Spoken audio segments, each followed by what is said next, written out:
I'm Ava, and today I'm going to be talking about the history of fairy tales. Growing up, I'm sure most of us saw Disney movies, but those are not the original stories. A lot of them stem from the work of the Brothers Grimm and Hans Christian. Movies like Snow White, Cinderella, Ariel, and Rapunzel all have darker origins. The Grimm brothers had great influence on folklore in Europe. They told stories that they had collected throughout the years and changed certain things about them to make them their own. They also originally never intended for these stories to be for children. Let's start with The Little Mermaid. We know it's where she only had to give up her voice, but in Hans Christian's original, she gives up her voice, her tongue, and whenever she walks, it felt like she was walking on knives. In her deal with Ursula, she says if the prince does not fall in love with her, she'll be turned into sea foam.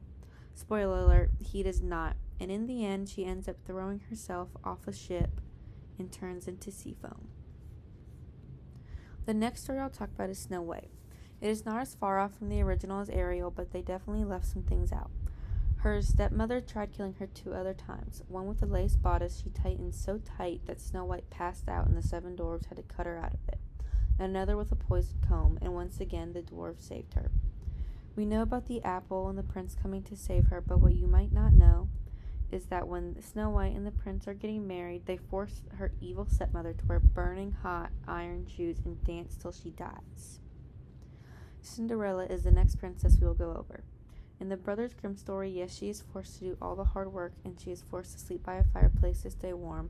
She has no fairy godmother, and instead she goes to visit her mother's grave at a hazel tree, and little birds bring down a dress for her to wear. She attends the ball and loses a golden slipper instead of a glass one. When the prince shows up to find her, her stepsisters, listening to their mother's orders, actually cut off parts of their feet to try to fit the shoe. One her big toe and the other her heel. In the end, the prince notices, obviously, and he ends up with Cinderella. And on the day of their wedding, 2 pigeons pluck out her evil stepsister's eyes. Rapunzel also has some differences. She still gets locked away in the tower by Mother Gothel, and the prince does come and save her. But Mother Gothel finds out about her and the prince, and she gets extremely angry and cuts off all of Rapunzel's hair and takes her to a desert and abandons her. The prince comes to see Rapunzel and instead is greeted by Mother Gothel, and he is told that he will never see Rapunzel ever again. And in his despair, he jumps out of a window and lands in a thorn bush and gets his eyes plucked out by them. Wandering around, he actually finds the desert where Rapunzel was abandoned, and she weeps over him, and her magic tears cause him to regain his vision, and they get married. So at least she gets her happy ending still. Another dark story is Hansel and Gretel, 2 siblings living in medieval Germany during a famine, with their father and stepmother begin to starve. Their stepmother tells the father that they're better off without the children, and he takes them to the woods and abandons them there.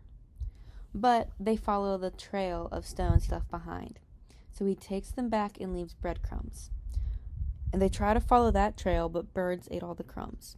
Starving in the woods, they come across a house made of gingerbread and entirely of sweets. The siblings start eating, but it is a trap set by a cannibalistic witch to eat the children.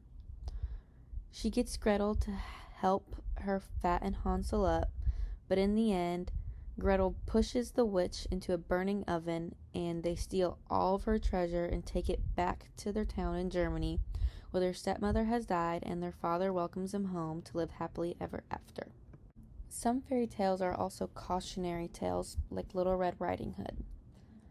In the original Little Red Riding Hood, Charles Perrault is most often credited as the author, and his version, Little Red Riding Hood goes to her grandmother's house, where she finds her grandmother to be eaten, and the wolf springs up from her bed and eats her too. No one comes to save her. The Brothers Grimm also ends up with Little Red Riding Hood being eaten as well. Many versions from even earlier are more gruesome than the last. One version, the wolf still eats her grandmother, but he leaves parts of her internal organs and blood for Little Red Riding Hood to arrive.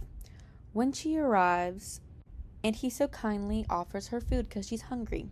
This is where Little Red Riding Hood unknowingly eats her grandmother and drinks her blood.